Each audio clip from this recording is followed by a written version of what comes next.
चीन ने पाकिस्तान के 3 अरब 40 करोड़ डॉलर के कमर्शियल कर्जे रोल ओवर कर दिए। खबर एजेंसी के मुताबिक चीन ने स्टेट बैंक के पास 3 साल से जमा 2 अरब 10 करोड़ डॉलर रोल ओवर किया है। चीन ने मजीद 1 अरब 30 करोड़ डॉलर का कमर्शियल कर्ज भी रोल ओवर किया है। खबर एजेंसी के मुताबिक मशरक़ वस्ता के कमर्शियल बैंक से 1 अरब डॉलर जबकि कसीरुल जहती ज़राए से 50 करोड़ डॉलर और मौसूल हुए हैं। रोल ओवर और नए कमर्शियल कर्ज मिलने से मुल्की ज़र मुबादला ज़खायर 14 अरब डॉलर हो जाएंगे।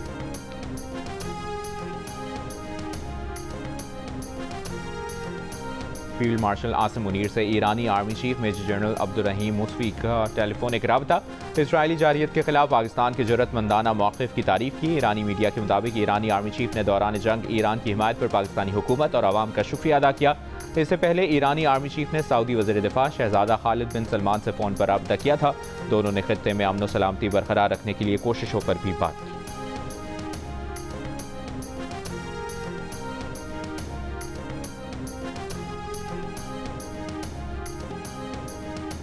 बलूचिस्तान के इस्लाम मूसा खेल बारखान और गिरदो नवाह में ज़िलज़िले के झटके, सैकड़ों मकानात को नुकसान पहुंचा। मकानात गिरने से 5 अफराद जख्मी हो गए, जिनमें से 2 की हालत तशवीशनाक है। ज़िलज़िले की शिद्दत 5.3 और गहराई 10 फुट रिकॉर्ड की गई।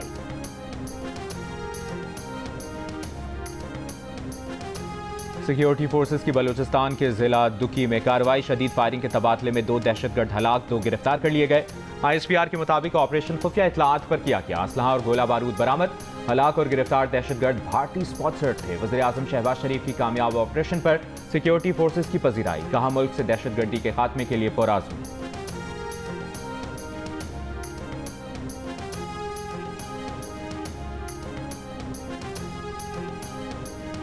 Justice Sarfaraz Dogar Islamabad high court के सीनियर तरीन जज। जस्टिस मोहसिन अख्तर कियानी दूसरे सीनियर जज करार। सदर मुमलिकत ने इस्लामाबाद हाई कोर्ट के जजों की सीनियरिटी तय कर दी।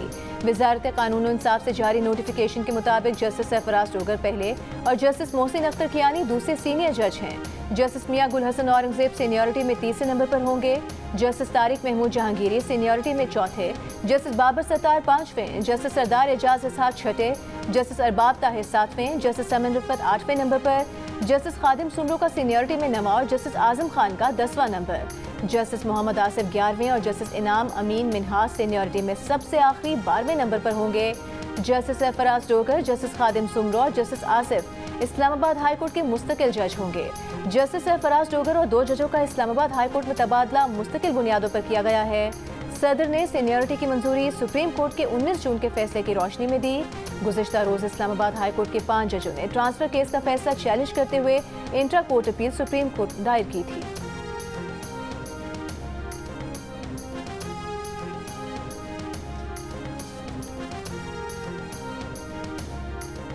आपका ये ख्वाब था, आपका ये विजन था और आपने कहा था कि मीटर रीडर का इख्तियार आम इंसान के हाथ में दो। तो ये मीटर रीडर का जो इख्तियार था, जो एक बहुत बड़ा इख्तियार था, वो अगर एक दिन देर से रीडिंग करे तो गरीब लोग 200 यूनिट से 200 के ऊपर चले जाते हैं। उससे उनका बिल 2000 सवा 2000 से 8500 तक पहुंच जाता है, जो उनके पूरे साल के अंदर कई लाख रुपए का उनके ऊपर इम्पैक्ट आता है। वफाकी वजीर बनाए पावर डिवीजन ओवैस लगारी ने कहा है कि वज़ीर आज़म की हिदायत थी कि मीटर रीडर का इख्तियार आम आदमी के हाथ में दिया जाए। इस ऐप के जरिए ये अमल मुकम्मल हुआ। अपना मीटर अपनी रीडिंग ऐप की लॉन्चिंग तकरीब से खिताब में ओवैस लगारी ने बताया कि ओवर बिलिंग बहुत बड़ा इशू था। गुज़श्ता साल ओवर बिलिंग की मद में लिए गए 110 अरब रुपए कंज्यूमर्स को वापस लौटाए गए।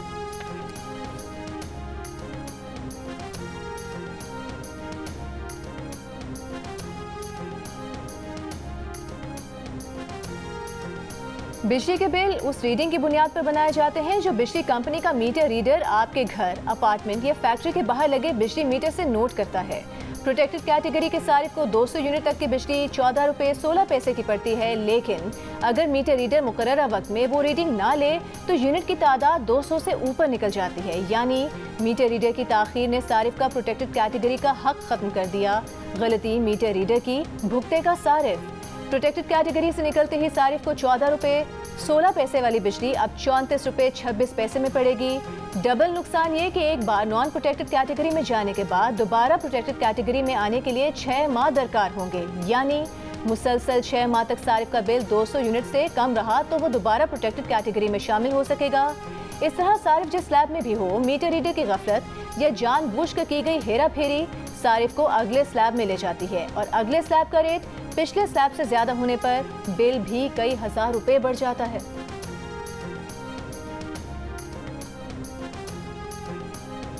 अमरीका ने इस्फहान में ईरान की एटमी तंसीबात पर हमले में बंकर बस्टर बम इस्तेमाल नहीं किए। अमरीकी मीडिया की रिपोर्ट के मुताबिक इस्फहान की एटमी तंसीब में 60% अफजुदा यूरेनियम मौजूद था। बंकर बस्टर बम इसलिए इस्तेमाल नहीं किए गए क्योंकि वो मौसर ना होते। Chairman joint chiefs of staff general Duncan ने यह बात अमरीकी सेनेटर्स को बताई। रिपोर्ट के मुताबिक फर्दो और नतन्स की तंसीबात पर बंकर बस्टर बम गिराए गए थे।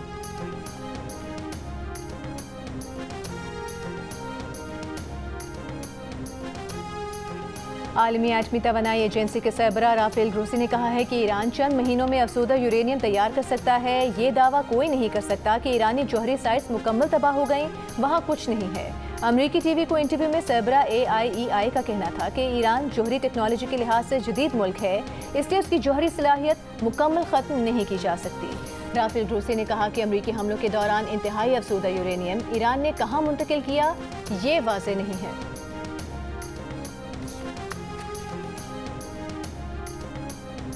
ईरानी मुसल्लह अफवाज के chief of staff major general Abdolrahim Mousavi ने सऊदी वज़ीर दिफा शहजादा खालिद बिन सलमान से फ़ोन पर राबता किया। फ़ोन पर बातचीत में दोनों ने दिफाई शोबे में दो तरफा ताल्लुकात का जायज़ा लिया और खित्ते में होने वाली पेशरफ्त पर बातचीत की। दोनों ने खित्ते में अमन व सलामती बरकरार रखने के लिए कोशिशों पर भी बात की।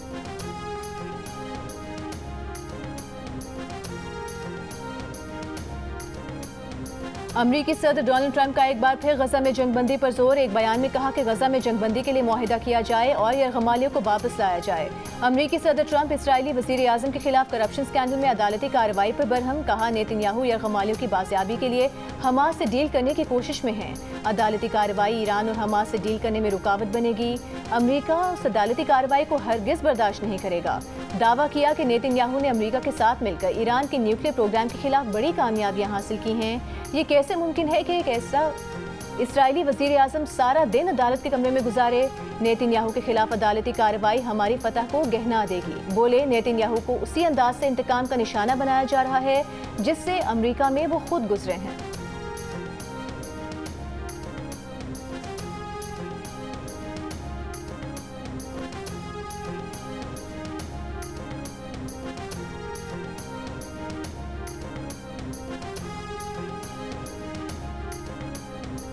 गजा में इसराइली फौज के हमले। रफा में इसराइली बमबारी से इमदाद के मुंतज़िर 4 फ़लस्तीनी शहीद।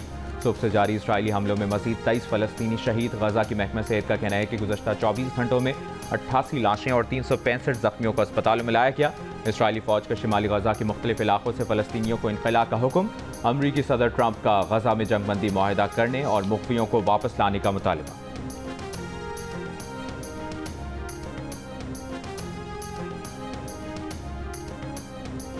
पाकिस्तान में ईरान के सफीर रजा अमीरी ने कहा है कि भारतीय हुकूमत ने दौरान जंग ईरान की किसी किस्म की हिमायत नहीं की। जियो न्यूज़ के प्रोग्राम जिरगा में मेज़बान सलीम साफ़ी से गुफ्तगू के दौरान ईरान के सफीर का कहना था कि भारत खित्ते में अमरीका का इत्तेहादी और उसके ज़ेरे असर है। इसराइल से भारत के गहरे मरासिम हैं। ईरानी सफीर का तफसीली इंटरव्यू देखिए आज रात 10 बजे सिर्फ जियो न्यूज़ पर। वज़ीर ख़ारजा इसहाक डार की तुर्क वज़ीर ख़ारजा से टेलीफोनिक गुफ्तगू। दो तरफ़ा और कसीरुल जहती ताउन पर तबादला ख्याल। इलाक़ाई सूरत हाल पर भी बातचीत। तर्जुमान दफ्तर ख़ारजा के मुताबिक वज़ीर ख़ारजा ने आसियान रीजनल फोरम पर भी मुशावरत की। आसियान का इजलास 10 से 11 जुलाई तक कुआलालंपुर मलेशिया में होगा।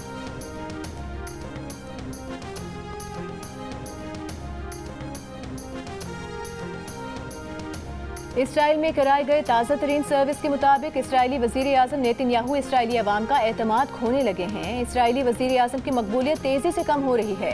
क़ब्ल अज़ वक्त इंतखाबात करा के एक बार फिर इक़्तिदार संभालने के मंसूबे बनाने वाले नेतन्याहू को ईरान के खिलाफ जंग से वो मकबूलियत नहीं मिल पाई जिसकी वो उम्मीद कर रहे थे। 59% इसराइली शहरी चाहते हैं कि यरगमालियों की वापसी के बदले गजा में जारी लड़ाई खत्म कर दी जाए, जबकि नेतन्याहू पर इल्ज़ाम है कि वो सियासी फ़ायदे के लिए इसराइली यरगमालियों की महफूज वापसी की कुर्बानी दे रहे हैं। 49% इसराइलियों का मानना है कि गजा की जंग अब भी जारी रहने की वजह सिर्फ नेतन्याहू की सियासी ख्वाहिशात हैं। इसराइलियों की अक्सरियत अब नेतन्याहू पर एतमाद नहीं करती।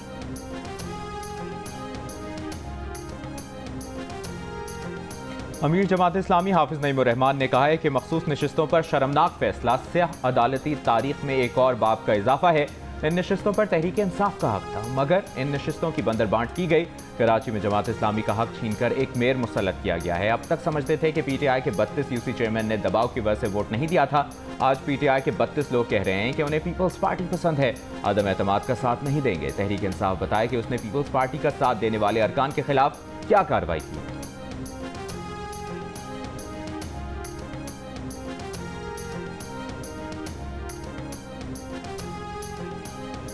वज़ीर इत्तला सिंध शर्जील मेमन ने कहा है कि हाफिज नईम अब तक मेयर न बन सकने के सदमे से नहीं निकले हैं। सिंध में बल्दियाती निज़ाम अपनी आईनी हुदूद के अंदर काम कर रहा है, जबकि पंजाब में बल्दियाती इलेक्शन हुए ही नहीं हैं। पंजाब में बैठकर सिंध के बल्दियाती निज़ाम को निशाना बनाना मुनाफिकत की इंतहा है। हाफिज नईम रहमान पंजाब और खैबर पख्तूनख्वा में भी बल्दियाती इलेक्शन के लिए आवाज़ क्यों नहीं उठाते? सियासी नाकामियों को छुपाने के लिए हुकूमत सिंध पर इल्ज़ामात लगाना मुनासिब नहीं।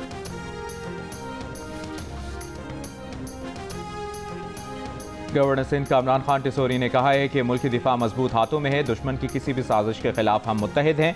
ऑपरेशन बुनियानुल मरसूस के जरिए दुश्मन को भरपूर जवाब दिया गया। हमने खित्ते में बालादस्ती का भारतीय ख्वाब चकनाचूर कर दिया। हाफिज ताहिर अशरफी के हमरा प्रेस कॉन्फ्रेंस में गवर्नर सिंध ने कहा कि फ़लस्तीनी आवाम पर ढाए जाने वाले मज़ालिम पर खामोश नहीं रहे।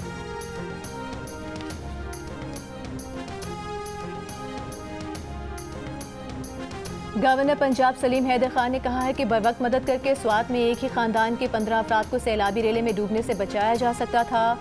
घोड़ागली मरी में स्काउट तरबियती कैंप से खिताब करते हुए कहा कि सानह स्वात इंतहाई दर्दनाक है।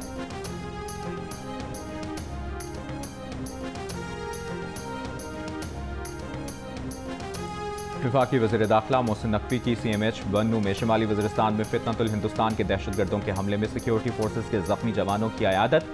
वज़ीर दाखिला ने कहा कि आपका हौसला देखकर दहशतगर्दी के खिलाफ जंग में हमारा अज़्म मज़ीद मजबूत हुआ है। पूरी कौम वतन अजीज़ के जरी जवानों के साथ है और सब आपकी जल्द सेहतियाबी के लिए दुआ को। और गैस के घरेलू सार्फिन के लिए माहाना फिक्स्ड चार्जेस में 50% इजाफा। प्रोटेक्टेड सार्फिन के लिए फिक्स्ड चार्जेस 400 से बढ़ाकर 600 रुपये, नॉन प्रोटेक्टेड सार्फिन के लिए 1000 से बढ़ाकर 1500 रुपये कर दिए गए। नोटिफिकेशन जारी।